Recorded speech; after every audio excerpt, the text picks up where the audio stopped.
Welcome, you curious minds, to The Deep Dive. I'm Liam. And I'm Lisa. Hello, everyone. We're really thrilled you could join us today for another journey into knowledge. Yeah, absolutely. Today, we're embarking on, well, a pretty deep dive into something absolutely fundamental. Really foundational to clear communication and understanding. Who's that? The rich tapestry of English vocabulary and expressions. Yeah. Think about it. If you don't have the right words, how can you truly express the nuances, the subtleties of your thoughts or your feelings, or even just the intricate details of something you experienced? Exactly. That's spot on. Vocabulary isn't just about, collecting more words like stamps or something. Yeah. It's about precision. It's about nuance. And ultimately, it's about truly connecting with other people on a deeper level. It's really the essential skill for expressing yourself clearly, whether you're just, sharing a casual story with friends or maybe delivering a crucial presentation at work. Or even just trying to make sense of the world around you, right? Yeah. Understanding news or articles. Totally. Without a really robust vocabulary, your message can easily get lost or misunderstood, or sometimes even worse, completely misconstrued. And that can lead to all sorts of problems. Yeah, definitely. So what are we hoping you'll get from this deep dive today? Well, we're going to try and unpack literally hundreds of new expressions. Think of each one as like a brushstroke for painting really vivid mental pictures. Oh, I like that analogy. Yeah. We'll explore how these words and phrases really bring language to life, adding color and texture to your everyday conversations. You'll learn how to describe, well, everything, from the comforting warmth of your favorite meal. Comfort food. We'll get to that. We will. To the untamed thrill of a backpacking adventure, and even some really clever idioms that add real flavor and sometimes surprising insight to your discussions. And we'll be your guides through this. We're aiming to navigate this vast landscape of language, helping you not just memorize words, which isn't really the point, but to truly understand their context, the cultural power, and crucially, how you can actually use them with confidence. Yeah, wield them effectively. Exactly. We'll break down these expressions into themes, into categories, helping you see not just what they mean, but why they matter, sometimes where they even come from. The origins, yeah. And how you can seamlessly integrate them into your own speaking and writing. We'll delve into the nuances, discuss origins where it's interesting, and explore how they subtly shape our understanding of the world. So hopefully prepare for some genuine aha moments. Fingers crossed. And plenty of insights that will hopefully transform the way you think about and use English, allowing you, as we sometimes say in gaming, to kind of level up your communication. Level up. I like it. Okay, let's begin this linguistic exploration. Where should we start? Well, you mentioned comfort food earlier. Yes. Let's start there. We're beginning our deep dive in a place very close to everyone's heart, I think. The rich and diverse world of meals and food. It's such an integral part of our daily lives. And the language around it is incredibly rich with meaning. It often goes way beyond just basic sustenance, Absolutely. Food terms frequently carry so much emotional and cultural weight. They often become metaphors for much broader experiences in life. Yeah. And what's truly fascinating here is how deeply food vocabulary taps into our collective experiences, doesn't it? Our cherished memories, even our very sense of identity sometimes. Definitely. It's so much more than just nutrition. It's narrative. It tells a story. It really does. So take, for example, that universally understood concept you mentioned, comfort food. Right? This isn't just a meal. It's like a culinary embrace, isn't it? That's a lovely way to put it, a culinary hug. Yeah. It's food that makes you feel profoundly familiar, almost like you're instantly transported back home, maybe reliving a special, cherished part of your childhood. It evokes that potent sense of security and warmth and nostalgia, that culinary hug, as you said. Precisely. And a quintessential example, particularly maybe in the United States, is a traditional Thanksgiving meal. Oh, absolutely. Picture it. You've got the roasted turkey, usually the big centerpiece. The star of the show. Definitely. Surrounded by all those familiar side dishes, stuffing, mashed potatoes, cranberry sauce, you name it. All the classics. It's not just a home-cooked feast. It's a deeply resonant cultural ritual. People connect with it, not just for the taste, although that's important. Of course. But for the powerful memories and feelings of family, connection, and gratitude it consistently brings. It's a collective experience of tradition and that deep-seated familiarity, a taste of home. And that taste of home could be completely different somewhere else, couldn't it? Oh, absolutely. For someone in another culture, that feeling might come from a hearty bowl of Japanese ramen, or maybe a steaming plate of Italian pasta, or a richly spiced Indian curry. Right. The specific dishes change dramatically, but that feeling, that sense of profound emotional nourishment, it stays the same. That psychological connection between food, memory, and security is just incredibly powerful. It really is. It is. And that's why the term comfort food resonates globally, I think, even though the specific dishes that evoke this feeling vary so much from culture to culture, even person to person. Yeah. It's not usually about culinary complexity, is it? It's often about emotional simplicity and that profound reassurance it provides. It taps into these deeply ingrained sensory memories. So maybe for you listening right now, Yeah. what specific dishes in your own culture immediately conjure up that feeling of comfort food? Yeah, what takes you back? Even just in your mind to a place of warmth and security. It's a nice thing to think about. It is. Okay, now let's pivot sharply. Let's go to the complete opposite end of the culinary spectrum, fine dining. Ah, yes. From cozy to chic. Exactly.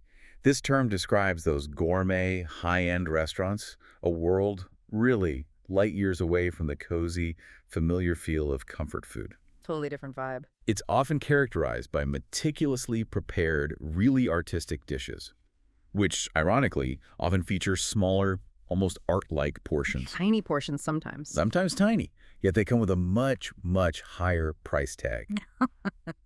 This is the kind of place where you might say, oh, we are going to wine and dine them, implying a special, maybe even extravagant treat. Precisely. And that very phrase, wine and dine, it really encapsulates this elevated experience, doesn't it? It does. The presence of a sophisticated wine list, maybe even a dedicated sommelier to guide you, it signals an establishment where dining really transcends just eating. You're not just fueling up. No, you're engaging in a multisensory experience, culinary artistry, a curated performance almost. And that stark contrast you mentioned, those diminutive portions versus the surprisingly hefty bill, it really underscores that the value here isn't measured in quantity. Definitely not. It's measured in the unparalleled quality of the ingredients, the extraordinary skill of the chef, the exquisite presentation, and that meticulously crafted ambiance. The whole package. The whole package. These experiences are typically reserved for special occasions, celebrations, significant anniversaries, maybe important business dealings. They mark momentous events rather than just fulfilling daily hunger. It's fascinating, though, isn't it? That core idea. Smaller portions often mean a bigger bill. It completely flips our usual logic of more for your money right on its head. It does. It's a paradox. And it highlights that fine dining is fundamentally about appreciating a curated experience, like you said, an almost ephemeral form of culinary art, rather than just satiating an appetite. It's a profound statement about the cultural value we place on craft and creativity and the pursuit of gastronomic perfection. Well put. Okay, moving to another distinct end of the food spectrum now. We encounter fast food and junk food. Ah, the everyday reality for many. Unfortunately, yeah. Yeah. This category is ubiquitous. It's become a global phenomenon. Think of the classic image, a burger and fries, often bought through a convenient drive-thru. Super convenient. And maybe eaten on the go, even in the car. It's defined by its speed, its convenience, and let's be honest, it's almost universally described as unhealthy. Yeah, usually high in fat, sugar, sodium, all the things we're told to limit. Exactly. And we sometimes refer to a quick, often cheap fast food meal that comes just simply in a brown paper bag as a brown bag special. Right, and it's a point worth pausing on there.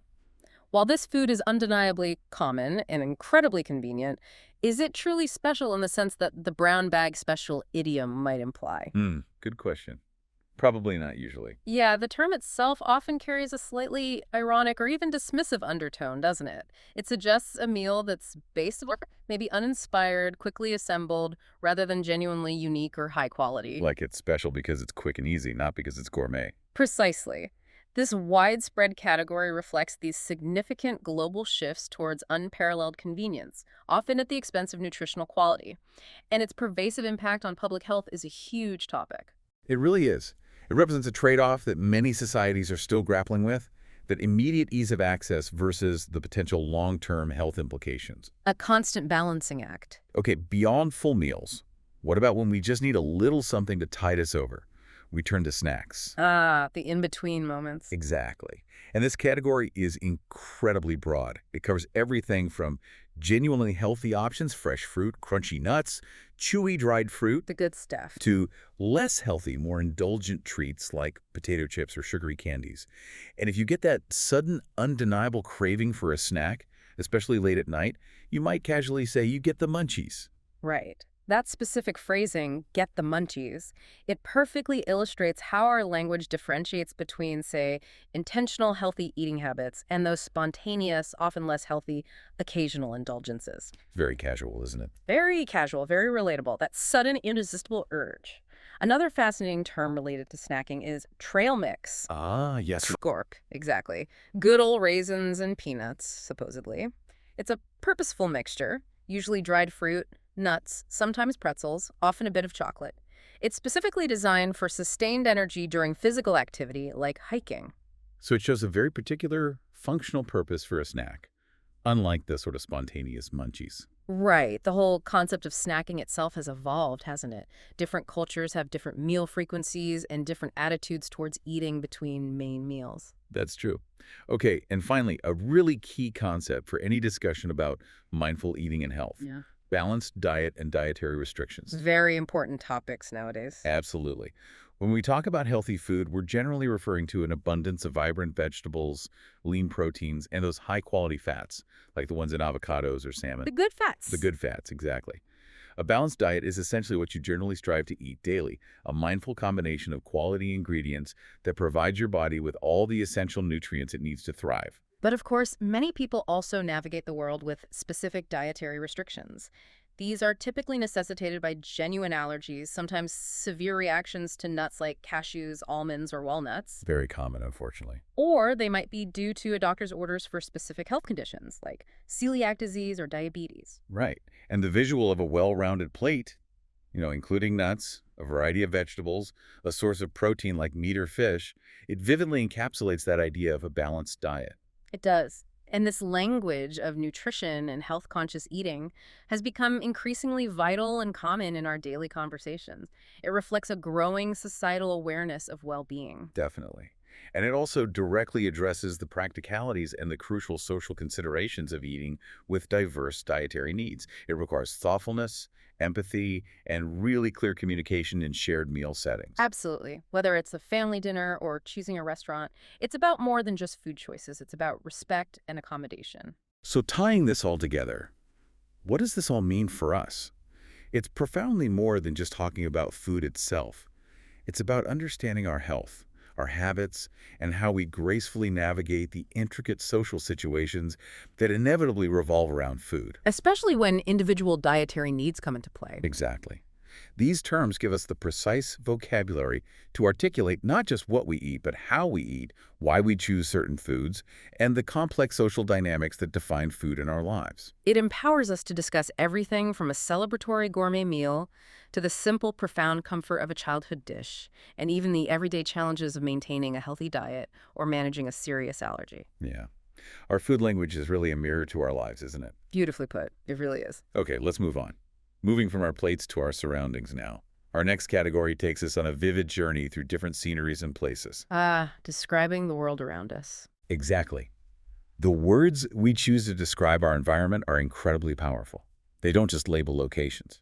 They paint incredibly vivid pictures, shaping our perception and deepening our connection to the world around us. It's truly fascinating how our language about places often reflects, and in turn influences, our experiences and feelings associated with those locations, whether they're bustling, serene, or utterly remote. Yeah. These words don't merely describe physical attributes. They convey the very atmosphere, the unique pace of life, and the quintessential essence of a place. So true. Where do we start? Cities. Let's begin with cityscapes and urban life. They offer some of the most dynamic vocabulary. Take Pittsburgh, Pennsylvania, for instance. Okay. Steel City. Right. It's characterized by imposing skyscrapers, those incredibly tall buildings that seem to, scrape the clouds. And it has a truly distinct skyline. Right, the skyline, that silhouette. Exactly. It isn't just a collection of buildings. It's that iconic silhouette you see, especially beautiful at night, where the clear outline of structures stands against the illuminated sky. It's almost like a city's fingerprint, isn't it? Yeah. Unique and instantly recognizable. That's a great description. Fingerprint. And these aren't always just office buildings. If you live in an apartment building that's equally tall, we call that a high-rise. Ah, okay. High-rise living. Right. And Pittsburgh's downtown area is particularly unique, kind of cradled by three rivers. And it has this charming red incline railway that offers a spectacular elevated view of the city's unmistakable skyline, further enhanced by its many magnificent bridges. Sounds picturesque even for a city. Now, contrast that with a megacity like Tokyo, Japan. It's a huge difference. Widely acknowledged as one of the largest cities in the world, its metropolitan area is truly vast, encompassing an immense number of people and sprawling far beyond the immediate downtown core. It's just massive. It is an exceptionally densely populated area, meaning an extraordinary number of people live within a relatively small geographical space. It creates this unique and incredibly vibrant urban fabric. And similarly, think about New York City. It presents a perpetually busy street scene. Always bustling. Always. With architectural landmarks like the iconic triangular Flatiron Building, constant heavy traffic, and just countless pedestrians, people walking on the sidewalks, it's perpetually crowded, a testament to its relentless energy. Though maybe not quite as densely populated in every single borough as parts of Tokyo, perhaps? Perhaps not. But these terms, skyscrapers, high-rise, metropolitan area, densely populated, crowded, they aren't just labels. They really help us grasp the sheer verticality, the geographic expanse, and the human scale of these urban environments. Could paint that picture. They do. And these urban environments also dictate the pace of urban life, which has its own specific vocabulary. A somewhat evocative and often, let's face it, slightly negative term for big cities is a concrete jungle. Right. I've heard that a lot. It vividly highlights the overwhelming abundance of concrete, steel, and glass structures, often at the expense of natural greenery. It emphasizes a man-made rather than organic environment that can feel both exciting and, well, maybe a bit suffocating at times. Yeah, it implies a lack of nature, a hardness. And when you live in such a bustling, high-energy environment, how do you unwind? At night, you might choose to go out on the town. Nightlife. Exactly. This delightful expression perfectly captures the essence of engaging in vibrant nightlife activities, going to bars, dancing at clubs, maybe experiencing live music. It encapsulates that dynamic, active social scene so typical of a big city after dark. And the defining characteristic, as you kind of hinted at, is often the fast pace of life. Absolutely. This isn't just about speed, is it? It often entails long commutes, a heavy reliance on public transport, a constant hum of noise, Always something happens. and continuous, often unavoidable, social interaction. This phrase captures a feeling of relentless motion, of always being on the go, whether you're rushing to a meeting or simply navigating a crowded sidewalk. If we connect this to the bigger picture, these expressions vividly highlight the sharp contrast in lifestyles that exist within different geographic settings. That fast pace of life isn't merely a factual description. It's an immersive feeling of constant motion, a relentless energy that truly defines living in these massive urban centers. It's a very particular rhythm of existence, isn't it? Yeah. A pulse that's distinctly different from, say, a quiet rural town. Oh, completely different. Okay, so in stark contrast to the city, our language also beautifully describes nature's contrast. Mountains and metaphors. Mountains, with their majestic grandeur, are undeniably popular destinations for hikes. Love a good hike. Me too, offering truly spectacular views from the very top, especially after what are often challenging and arduous climbs. Definitely worth the effort, usually. And it's truly amazing how these powerful natural landscapes become such rich and enduring sources for profound metaphors in our language. Yeah, they really do inspire us. For example, when you tell someone they can move mountains, you're offering them incredible encouragement, suggesting that they possess the inner strength and determination to achieve seemingly impossible feats. It's very empowering. It is. Similarly, the saying, "the best view comes after the hardest climb." That's a powerful metaphor for the idea that hard work, perseverance, and often struggle ultimately lead to the greatest satisfaction and reward. Like learning a language. Exactly. Think about the challenging journey of learning a new language like English. The ultimate reward of speaking fluently and confidently feels incredibly satisfying, much like that breathtaking panoramic view after a strenuous uphill hike. It's a universal truth about effort and reward. Yeah. Even a simple personal anecdote like a family hike with small children where the ascent is tough for them. Oh, I've been there. It still culminates in that rewarding view, illustrating this principle perfectly. The shared effort makes the view even better, maybe. Maybe so. And there's another compelling metaphor rooted in the grandeur of mountains. A mountain of a man. Ah, interesting. What does that mean exactly? Well, this phrase describes an influential, important person, someone with deep, unshakable values. It's not really about physical size. Ah, okay. So strength of character, not body. Precisely. It evokes an image of immense strength, steadfastness, and profound character. Someone truly monumental in their impact on others. Someone reliable and deeply respected, like a rock or, well, a mountain. Got it. Okay, shifting to another captivating natural landscape now. Let's explore coastal living and changing tides. From the peaks to the shore. Exactly. This category describes places like the sun-drenched coast of California where people literally live on the coast, often enjoying breathtaking ocean views and frequently a refreshing salty ocean breeze. Sounds lovely. And it's important to note that we generally say on the coast or at the beach, not usually on the beach when we're talking about where someone lives. Good point. Subtle distinction. And you can observe the ocean's profound influence everywhere, even permeating our language. The tide, of course, refers to that magnificent rhythmic rise and fall of the ocean's water level throughout the day, driven by gravitational forces. The ebb and flow. The ebb and flow. What's particularly powerful is how the phrase, the tide has changed, is used metaphorically. Yeah, I think I know this one. Yeah. It described the situation shifting dramatically, usually from bad to good, or a complete and often unexpected change in fortune. Right. Like things were going badly, but now they're improving. Exactly.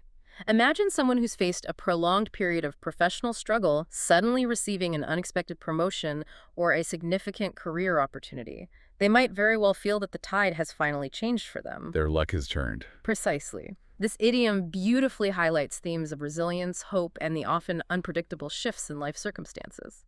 It directly connects a literal natural phenomenon to the ebb and flow of human experience. It's a great metaphor. Now let's venture into the vastness of wide open spaces. The countryside and remote areas. Getting away from it all. Exactly. Picture a seemingly endless field stretching across the middle of the United States, far from any major city. We might even describe such a secluded place as being in the middle of nowhere. Right. Now that phrase needs careful handling, doesn't it? It does. It can be quite humorous and self-deprecating if you're talking about your own home, implying a humble acceptance of its isolation. Oh, I live out in the middle of nowhere. Yeah, you can say it about yourself, but it's crucial to understand that it can sound quite impolite if used to describe someone else's home. Right. It implies their location is insignificant or undesirable. Not very nice. Not at all. These places are often characterized as remote, meaning they're genuinely difficult to access, perhaps involving incredibly long drives on unpaved or poorly maintained roads, or having extremely limited public transport options. Yeah. For many people, the most remote places hold the greatest allure for a visit, don't they? Offering unparalleled tranquility and escape. Absolutely. In these truly wide open spaces, you can literally see for miles and miles. That phrase vividly evokes an expansive sense of vastness, an unbroken horizon, and often profound quietude. And this kind of countryside is frequently farmland, defined by its agricultural use, and those seemingly endless, fertile fields. It's such a dramatically different experience from urban density. Completely, emphasizing solitude and a connection to the land. And middle of nowhere. It really is such a brilliant example of how context completely transforms a phrase's meaning and tone. It really is. It's almost that affectionate, self-deprecating humor when you say it about your own home, isn't it? It captures the quiet solitude and vastness that define these rural environments, standing in stark contrast to the constant motion and density of urban areas. It speaks to a particular way of life, valuing space and quiet over, perhaps, convenience. Definitely. Okay, finally, within this category of places, we find the charming world of small-town charm and local lore. Ah, the opposite of the metropolis. Right. Consider a place like Black Mountain, North Carolina, for instance. It's often described as a relaxed, sleepy, wonderfully peaceful town where life moves at a noticeably slowed-down pace. Sounds idyllic. It often is. It's frequently called charming, a place where you quickly encounter genuine, friendly locals who often own and operate the quaint shops and restaurants, fostering a real sense of community. That provides such a vivid contrast to the bustling, anonymous cityscapes we just discussed. Another illustrative example might be the rural town of Due West, South Carolina, where someone mentioned attending college. Okay. It was, by all accounts, a tiny town, barely 1 square mile, and initially so small it didn't even have a single stoplight, though one was added later. Wow, really small. Really small. In such incredibly close-knit communities, it's truly the case that everyone knows everyone or everybody knows everybody. Right. And that phrase carries the implication that news, both good and bad, travels incredibly fast, doesn't it? Often through informal channels. Exactly. The gossip mill works overtime sometimes. It can. And these close-knit communities, where personal connections are paramount, they give rise to some of our most enduring and wonderfully descriptive idioms about how information spreads. Ah, yes. Like. Well, if news gets around quickly without a direct or traceable source, you might hear someone say, "A little bird told me." Classic. Or perhaps, "I heard it through the grapevine." Also very common. Both of these expressions are used when an anonymous source has revealed information, typically news or a secret.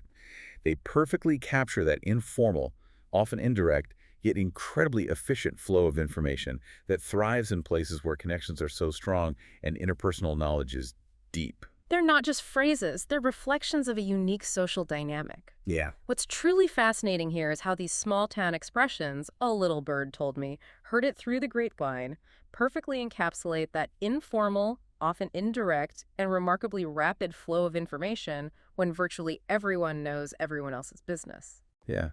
It really raises an important question for us to consider, doesn't it? Yeah. How fundamentally different is that compared to information flow in a vast, anonymous, big city? Huge difference. In a big city, privacy is often the norm, and news might spread more through formal media or, digital channels, social media. Right. It's a profound difference in social dynamics, beautifully and succinctly reflected in our everyday language. Definitely. Fascinating stuff. Okay, after exploring diverse landscapes and the language that defines them, let's turn our attention to how we spend our precious leisure time specifically, our vacations. Time off. Everyone loves talking about vacations. Absolutely. This category provides us with a rich vocabulary for describing getting away from it all, whether it's for pure relaxation or thrilling adventure, and the different ways we seek renewal.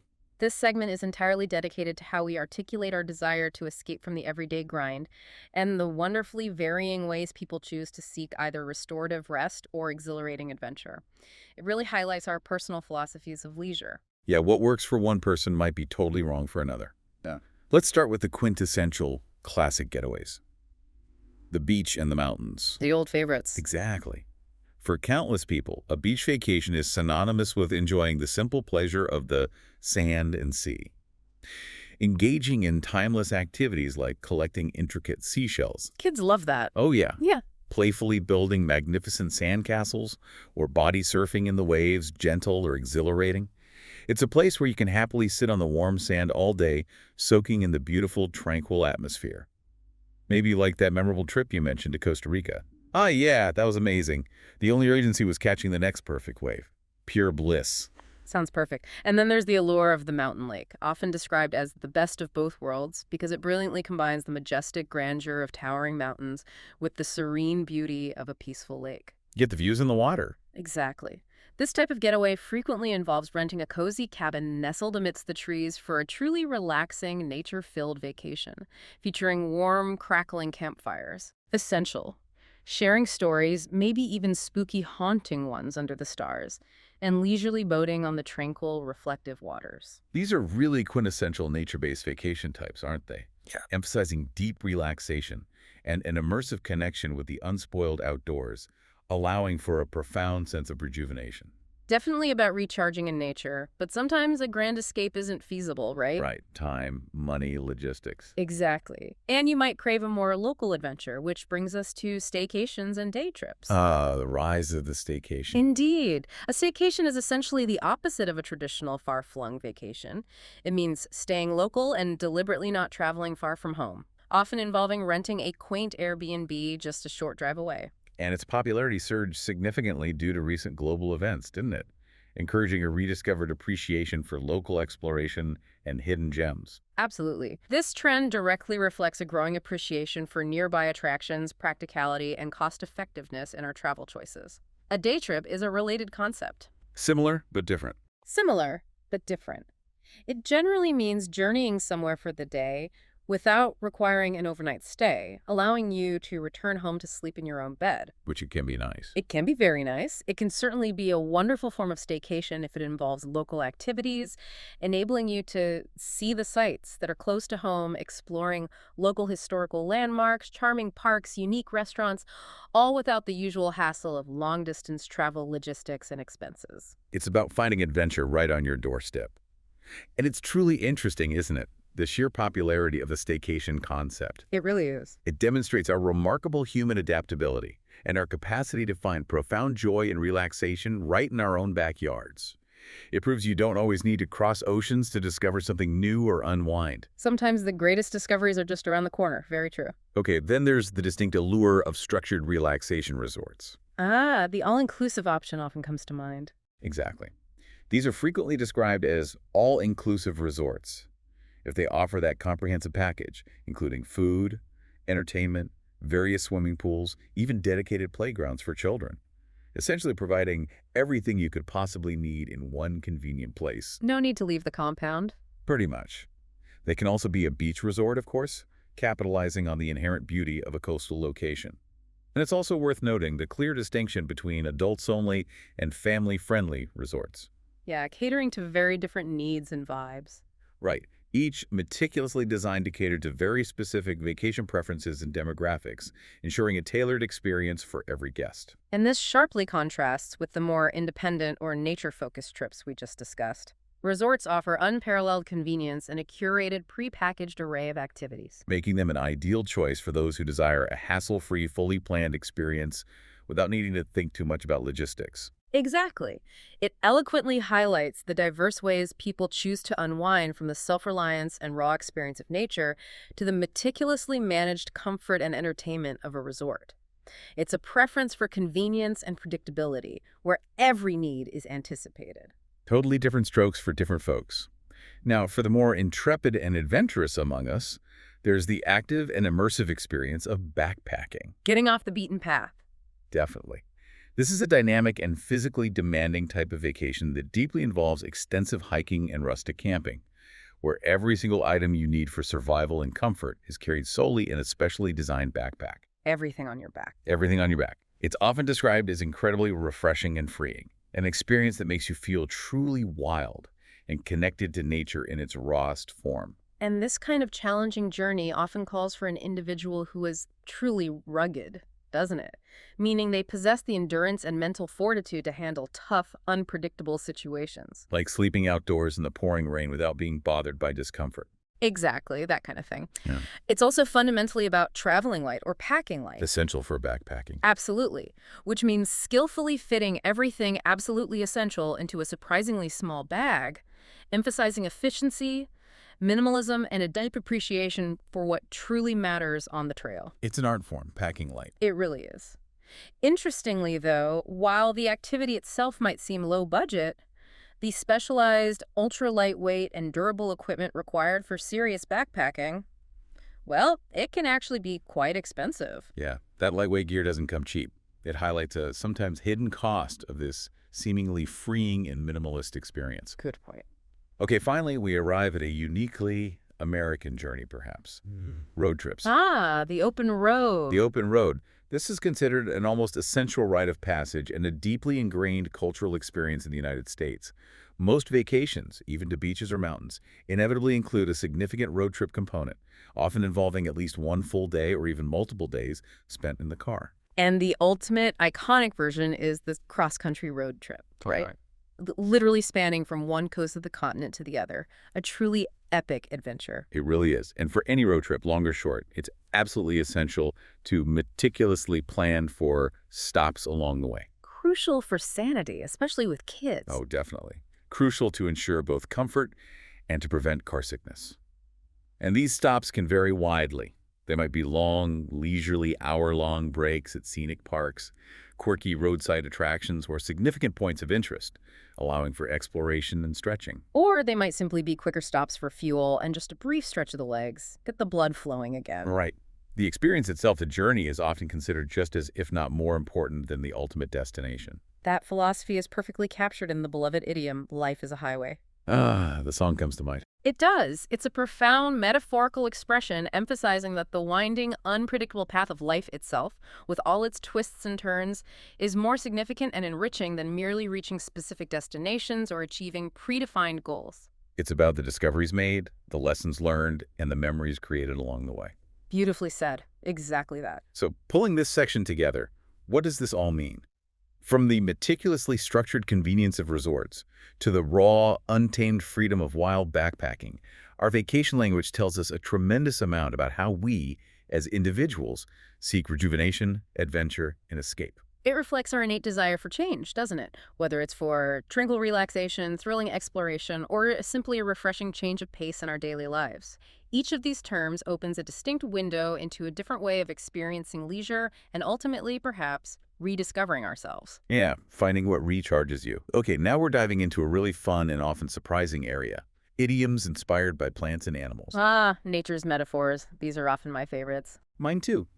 These expressions, seemingly simple, add so much color, unexpected imagery, and often profound depth to our everyday language, drawing wisdom from the natural world. It's truly incredible how much wisdom, astute observation about human behavior, and subtle cultural understanding can be distilled into concise phrases directly drawn from the natural world around us. These idioms often reveal underlying cultural perceptions about the creatures and plants we share our planet with. Giving us a rich and layered tapestry of meaning that goes way beyond the literal interpretation. Definitely. So where shall we start? Bees. Let's start with the undeniably industrious world of bees. They've gifted us several expressions related to work, hierarchy, and control. If you find yourself incredibly busy, maybe juggling multiple tasks and constantly on the go, you might aptly say you're busy as a bee. Right. It immediately conjures that vivid mental image of relentless, purposeful activity, echoing the constant buzzing and work ethic of a beehive. And within the bee's highly organized social structure, we find even more compelling idioms, the queen bee, for instance. Ah, yes. The boss. Metaphorically, yes. It refers to the person who is undeniably in control or in charge, typically in a leadership role within a group or organization. Now, this isn't inherently a negative term. Not always. It can be neutral. Right. It simply signifies who leads the hive, who holds the primary authority. Conversely, the worker bees are those individuals who diligently perform the daily tasks or the labor, the ones who consistently keep everything running smoothly behind the scenes. The backbone of the operation. Exactly. Now, what if you're bothered or annoyed by something that's persistently nagging at your mind, but you consciously wish to let it go because it's consuming too much energy? That annoying feeling. You might say, ugh, I don't want to have bees in my bonnet about this. A bonnet, for context, is an old-fashioned hat. Right. So the vivid image of actual bees trapped uncomfortably under your hat perfectly conveys that irritating, buzzing feeling you desperately want to dismiss and move past. That's a great visual. Never really thought about the bonnet part. Another wonderful and highly descriptive bee expression is to make a beeline for something. Straight line, quick. Exactly. Think of how a bee, after methodically pollinating flowers, flies straight and quickly, without any detours, directly back to its hive. In the same vein, if you make a beeline for the nearest ice cream shop on a hot summer day, Done that. it means you go directly there, without any hesitation or distraction, with clear and immediate intent. These powerful idioms don't just exist in a vacuum. They derive directly from the observed, fascinating social behavior of bees, effectively reflecting human concepts of industry, hierarchy, personal irritation, and highly efficient direct movement. Fascinating how much we get from observing bees. Okay, moving on to birds. We discover a wealth of expressions related to communication, foresight, and efficiency. Birds are very symbolic in language. They are. We've already touched on Little Bird Told Me as that charming way to indicate an anonymous source revealed a piece of news or a secret, often implying a lighthearted rumor. Right, the mystery source. And just as birds meticulously build their nests to lay eggs, preparing for the future, we get the widespread financial idiom, building a nest egg. Yeah. Saving for a rainy day or retirement. Exactly. This means diligently saving a substantial amount of money for the future, particularly for retirement, to ensure a comfortable and secure financial future. It's about careful, consistent preparation and long-term planning, much like a bird's instinctual drive to secure its future. Then there's the remarkably vivid, if somewhat literally dark imagery of kill two birds with one stone. Yeah, that one always sounds a bit harsh. It does. But metaphorically and purely for the sake of efficiency, it means successfully achieving two beneficial outcomes or completing two tasks simultaneously with a single effort. Right, like your example of listening to an English learning podcast while commuting. Exactly. You're effectively learning English and getting to work at the same time you're killing two birds with one stone. Absolutely. Without harming any actual birds, of course. We should emphasize that. It's about maximizing your time and effort. And finally, a classic piece of wisdom. The early bird catches the worm. Get there first, get the prize. Basically, yes. This idiom succinctly suggests that being proactive, ambitious, or simply first to act leads directly to success, or a significant advantage. If a new coffee shop, for instance, decides to open its doors exceptionally early at 5 a.m., Brave souls. they might very well use this phrase to explain why they anticipate gaining more customers and a competitive edge compared to their competitors who open later. These expressions skillfully use birds as powerful symbols for communication, foresight, efficiency, and initiative. Consistently providing practical advice or astute observations about human behavior. And it's quite striking, isn't it? The killing two birds with one stone, one. It's so common in daily conversation, but it's always worth taking a moment to appreciate the vivid, slightly dark, almost primal imagery behind it. It is. It's a powerful metaphor that we use so naturally. We often forget its literal, slightly violent roots, yet it perfectly captures the essence of efficiency. It really does. Okay, our agile feline friends, cats. With their curious and independent nature, they also inspire a multitude of expressions about secrets, consequences, and resilience. Cats are full of mystery, perfect for idioms about secrets. Exactly. Curiosity killed the cat is a well-known cautionary proverb, often used to gently warn someone against excessive prying or asking too many intrusive questions. Especially when a surprise is being planned. Yes, it's a polite, albeit firm, way of saying, please stop asking questions. Mind your own business. And often there's a playful, optimistic follow-up that completes the proverb, but satisfaction brought him back. Ah, I didn't know that second part. Yeah. It implies that the desire for answers to one's curiosity can sometimes be so compelling that it outweighs any potential risks. Or maybe the answer was worth the death of not knowing. Interesting. Another very common idiom is to let the cat out of the bag. Spilling the beans, revealing the secret. Exactly. It means to accidentally or unintentionally reveal a secret. The literal image of a cat literally escaping from a bag, suddenly visible for all to see, is a surprisingly fitting visual for an unintended disclosure of sensitive information. And apparently, this idiom might have originated from an old market scam, where a valuable piglet was secretly replaced with a worthless cat in a bag. No way. And the scam was revealed when the cat was let out of the bag. Like, literally. That's amazing. Okay, it's also truly astonishing and a testament to their supposed 9 lives that a cat always lands on its feet. A very useful skill, metaphorically speaking. Definitely. This is a profoundly metaphorical expression, meaning that an individual, despite facing an incredibly difficult or challenging situation, will somehow recover, rebound, and ultimately be okay. They consistently demonstrate remarkable resilience and an ability to adapt and overcome adversity. It speaks to an incredible capacity for bouncing back from setbacks. Very reassuring sometimes. It is. The final cat expression, often delivered with a playful or slightly pointed tone, is "cat got your tongue." Asked when someone's suddenly gone quiet. Right. It's asked directly when someone is unusually silent, reluctant, or perhaps even unable to speak. It implies either discomfort, evasion, or simply being at a loss for words, as if a cat has literally taken away their ability to communicate. Now, this discussion does raise an interesting question. Why do so many idioms involving cats and birds seem to carry peculiar or even literally violent undertones, like kill two birds or curiosity killed the cat? Yeah, it's a bit odd when you think about it literally. It's a fascinating quirk of language, isn't it? Highlighting how ancient expressions, perhaps rooted in past observations or even harsh realities or practices, tend to stick and resonate, even if their literal meaning is no longer palatable or their origins have been lost to time. They persist because their metaphorical meaning simply resonates with a deeper, shared human understanding. Exactly. The metaphor is what matters now. Okay, let's move to man's best friend. Our loyal and steadfast canine companions, dogs, also provide a veritable wealth of idioms, particularly those reflecting aspects of character, appearance, and overcoming challenges. Dogs are such a big part of many cultures. Makes sense they'd inspire idioms. Totally.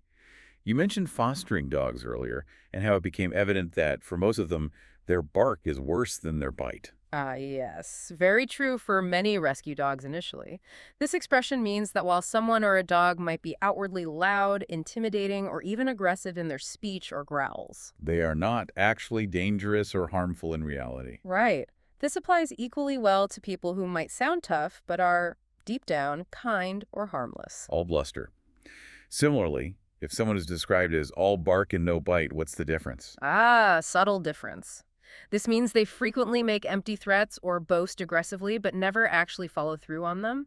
Think of a manager who constantly threatens layoffs but never actually implements them. It implies a lack of substance behind the threats. Got it. More about empty threats. Now, a truly fun and inspiring expression is underdog. Everyone loves an underdog. They do. This refers to the individual or team who is widely not expected to win a competition or achieve success, yet they often garner immense public support and generate incredible excitement when they defy expectations and remarkably succeed. Rooting for the little guy, the unexpected victor. It's a great narrative. It really is. Our final dog-related expression, often used with a touch of humor or mild frustration, is, "It's hard to teach an old dog new tricks." Heard that one many times, often about technology. Exactly. This idiom refers to the often humorous difficulty that older individuals might face when learning entirely new skills or adapting to rapidly evolving technologies. Picture the common scenario of patiently trying to help your parents navigate the complexities of a new smartphone or a new streaming service. Been there, done that. While this idiom indeed highlights the perceived challenge of learning new things later in life, it's crucial to remember that it often comes with an implicit understanding that it's still possible to learn. That's the important part. It is. Even if it requires different approaches, more patience, or simply a greater willingness to adapt. It serves as a gentle reminder that lifelong learning keeps our minds active and agile. So these dog idioms, collectively, they delve into themes of true character versus mere appearance, the universal appeal of the underdog, and the perennial yet often surmountable challenge of acquiring new knowledge and adapting later in life. A lot of wisdom there, and it's fascinating, isn't it? Hard to teach an old dog new tricks might, at first glance, sound a little negative, maybe even a bit ageist. It can come across that way. But it's so important to remember that it fundamentally suggests it's still possible to learn, which is incredibly encouraging. It shifts the focus from a statement of inherent difficulty to one of persistent possibility and perseverance. Reminding us that growth is always within reach, regardless of age. I like that. Me too. Okay, shifting our focus to horses now.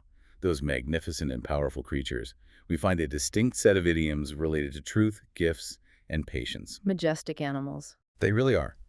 Some horses, like the famous wild horses of Cumberland Island, have reverted to a truly wild, untamed state and are known for being completely untouchable and potentially dangerous if approached, emphasizing their fierce, untamed nature. Right. So our first idiom here, straight from the horse's mouth. What's that about? Getting the info directly from the source. It means to receive news, information, or confirmation directly from the most authoritative, reliable, or primary source, the very person who experienced it or has direct knowledge. So, no hearsay. Getting the undeniable, unfiltered truth without any intermediaries. Very important for accuracy. Definitely. Then there's the cautionary idiom, look a gift horse in the mouth. Don't be ungrateful for a gift. Pretty much. It means to criticize, find fault with, or be ungrateful for something that has been given to you for free, especially when it might be of questionable quality or not exactly what you wanted. And its origin is literally checking a horse's teeth. Apparently so. Rooted in the ancient practice of physically checking a horse's teeth to accurately determine its age and health. Hence, examining a gift too closely for flaws is seen as rude. Fascinating origin. Okay, and finally, if someone is excitedly rushing ahead with a barrage of questions or is overflowing with ideas and speaking too quickly, You might exclaim with a gentle, humorous tone, hold your horses. slow down, wait a minute. Exactly. It tells them, quite effectively, to wait, slow down, or simply be patient.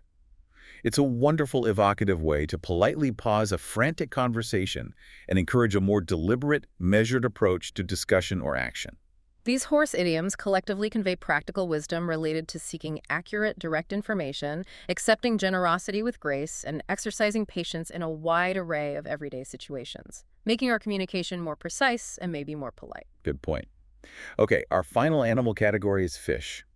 This brings us a distinctive set of idioms about status, challenges, and feeling out of place. From land mammals to aquatic life. Did you know that magnificent whale sharks are so rare and so enormous that they are found in only a handful of aquariums globally? Really? Where? Like the Georgia Aquarium in Atlanta and the Okinawa Chiromi Aquarium in Japan? They are truly majestic and an awe-inspiring sight, swimming gently through those vast tanks. Wow. Okay, so from these truly majestic creatures, we derive our first idiom. Bigger fish to fry. Ah, dealing with priorities. Exactly. This means having more important, more pressing, or more significant matters that demand your immediate attention. It implies a lack of interest in trivial problems or petty concerns, like neighborhood gossip or minor squabbles. It's about clearly prioritizing what truly matters in your life or work. Sorry, I can't deal with that now. I have bigger fish to fry. Right. Then there's the profoundly relatable feeling of being a fish out of water. Oh, that uncomfortable feeling of not fitting in. Totally. This idiom perfectly describes feeling incredibly uncomfortable, out of place, awkward, or simply not belonging in a new, unfamiliar, or alien environment. Think about the first few days starting a completely new job where you don't know anyone or the routines. Definitely felt like a fish out of water then. Unsure and self-conscious initially. Yeah, it takes time to adjust. Yeah. And on the flip side, there's the concept of being a big fish in a small pond. Right. Being important, but maybe only in a limited context. That's it. This describes an individual who is the most important, the most skilled, or the most significant person within a relatively small or limited environment. Now, it can be used humbly, How so? acknowledging that your prominence might be due more to the limited scope of the environment than to a universal superiority. Like, yeah, I was captain of the team, but it was a small school, Big fish, small pond. Ah, okay. So it can be a way of putting your achievements into perspective. Like being the top student at a small local college might make you a big fish in a small pond, but at a large, highly competitive national university, you might be just one of many talented individuals. Exactly. What's truly fascinating here is how these fish idioms vividly describe both our internal feelings and our external perceptions of status, comfort, and belonging. Yeah, a big fish in a small pond can indeed be a moment of genuine pride, but it can also be a moment of self-reflection and humility, depending on how you perceive your own growth and context. Very nuanced. Okay, for our final segment today, we're diving into the wonderfully enjoyable world of hobbies. Ah, what we do for fun. Right. These are the enriching activities that bring us immense joy, help us relax, and allow us to express ourselves.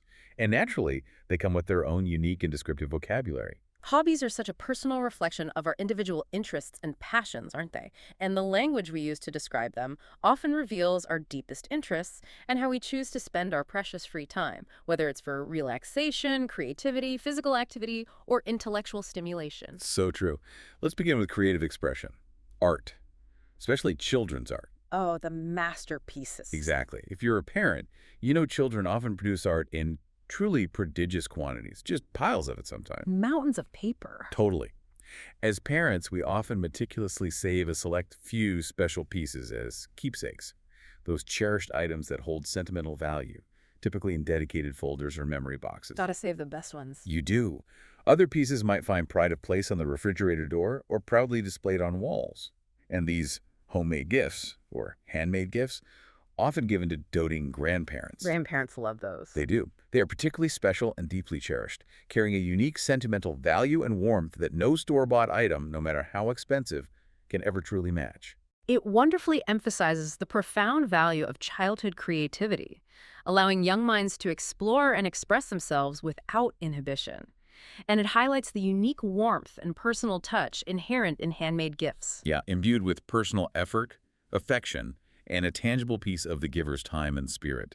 It's about cherishing moments and expressions that are truly unique and irreplaceable. Beautifully said. Okay, next, we enter the captivating digital worlds. Gaming. A huge hobby for many people now. It really is. If you genuinely enjoy spending your time playing video games, you'd accurately describe yourself as truly into gaming, and you'd proudly call yourself a gamer. Right. And that specific term, gamer, it exclusively refers to those who play video games, consciously distinguishing them from individuals who might prefer, say, board games or card games. Good distinction. Gamers typically play on various platforms, whether it's dedicated consoles like PlayStation or Xbox, powerful personal computers, PCs, or even on large televisions. And a core, universally understood objective in gaming is to level up, isn't it? Absolutely.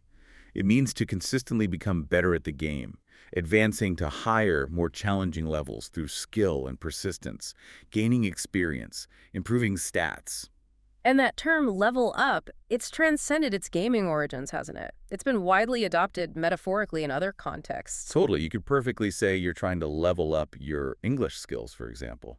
meaning you're actively working to become better and advance in your proficiency and fluency, much like gaining experience points in a game. This beautifully illustrates how gaming has developed its own specific and precise terminology for players and progression. And how that dynamic language now widely influences broader discussions of skill improvement, personal development, and continuous advancement in various fields. It's so true. The idea of leveling up your English skills is such a perfect and intuitive parallel to how you improve in a video game. It's a clear process of practice, persistence, and satisfying progression. Yeah, it gives us a really relatable and engaging way to talk about continuous personal and linguistic improvement. Makes the journey feel like an exciting quest. Definitely. Okay, then we have the energetic world of team play and fitness, sports. Getting active. Right. This broad category covers a wide array of organized sports, such as fast-paced basketball, strategic soccer, hard-hitting football, and graceful tennis. And we also clearly differentiate between individual sports, where you compete alone, Like running or swimming. right, and team sports, where collaboration and collective effort are paramount. A fun, distinctly casual expression for playing basketball informally, often just for light exercise or recreation, is to shoot some hoops. Ah, yeah, want to go shoot some hoops later. Very casual. Exactly. You might casually ask a neighbor if you could shoot some hoops on their driveway for a bit of fun and exercise.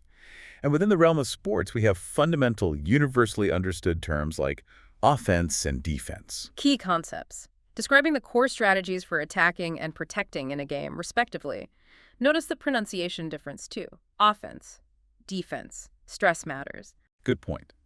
This specialized language allows us to discuss both formal athletic participation and informal physical activity, emphasizing teamwork, strategic thinking, and the simple, casual enjoyment of movement. And these terms, of course, have also bled into business and political discussions, haven't they? Talking about offensive or defensive strategy. Absolutely, very versatile terms. Okay, when it comes to embracing the outdoors, nature activities, we often talk about doing outdoorsy things. A wonderfully broad term. It is. It means simply spending quality time immersed in nature. It evokes experiences like enjoying the cool rush of a creek, splashing in its cold, clear water, and having a relaxing picnic on its banks. Sounds lovely. People who truly love these experiences are often proudly called nature lovers. Right. They unequivocally prefer spending their cherished weekends in the great outdoors, actively seeking invigorating fresh air and glorious sunshine to feel profoundly refreshed and rejuvenated. And what's truly fascinating here is how often the adjective great is paired specifically with outdoors. It's not just outdoors, but the great outdoors. Yeah, why great? Well, that subtle addition instantly suggests a profound sense of wonder, expansiveness, untamed beauty, and an almost spiritual restorative power. It elevates the experience far beyond simple outdoor activity. Ah, so it implies something more significant, more majestic. Exactly. It's about a deep, intrinsic appreciation for nature's unparalleled ability to rejuvenate us, both physically and mentally, offering an escape and a grounding connection to something larger than ourselves. That makes sense. The great adds that layer of awe. Okay, our final hobby for today is dancing, which, perhaps surprisingly, offers some truly delightful and culturally rich idioms. Time to hit the dance floor, idiomatically speaking. Exactly. The slang expression to cut a rug means, quite simply, to dance, often specifically associated with older people or an older generation enthusiastically and perhaps a little uninhibitedly dancing at a wedding or social gathering. Right. You might say, look at Grandpa cutting a rug out there. It's affectionate. It is. Now, if someone is notoriously clumsy or simply not skilled at dancing, they might humorously and perhaps a little self-deprecatingly say, "Oh, I can't dance. I have 2 left feet." A very common way to describe being a bad dancer. It paints a clear and amusing picture of awkwardness and a lack of coordination. Definitely. And then there's the powerful and universally applicable idiom, "It takes 2 to tango." Ah, implying shared responsibility. Precisely. While literally referring to a passionate South American dance that requires 2 partners, metaphorically, it means that 2 people are almost always required for a problem or an argument to occur. or conversely, for a relationship to be successfully mended. It implicitly emphasizes shared responsibility and mutual involvement, even if that's not always strictly 100% true in every single situation. It highlights the reciprocal nature of human interaction and conflict. You can't argue with yourself, usually. Usually, a very useful idiom for relationships and disagreements. And that brings us to the end of our categories. Wow, it's been quite a journey through the linguistic landscape. Indeed. We've just completed a whirlwind deep dive into, gosh, hundreds of fascinating English expressions, meticulously categorized across 5 absolutely key areas of life. The food we eat, The places we inhabit, the vacations we dream of, the animal kingdom that inspires us. and the passions that define us.